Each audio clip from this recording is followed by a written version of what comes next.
আসসালামু আলাইকুম গাইস, সবাই ভালো আছেন আশা করি।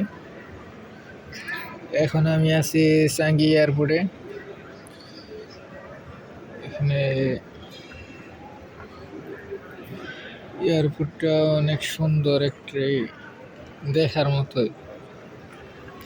যে দেখতে পাচ্ছেন ইমিগ্রেশন, বাংলাদেশে এয়ারপোর্টে ইমিগ্রেশন ঢুকতে গেলে অনেকটুকু ভিতরে ঢোকা লাগে, আর এখানে সরাসরি এখানে বুকিং দেয়, সব কিছু ওপেনলি। যেমন ইমিগ্রেশনে বাংলাদেশে ঢুকতেই পারে না, আর এখানে অনেক মানুষজন এসে বসে রয়েছে, আপনারা দেখতে পাচ্ছেন। তো সিঙ্গাপুরে চাঙ্গি এয়ারপোর্ট বিশ্বে 2 নম্বরে আছে, অনেক বড় এয়ারপোর্ট।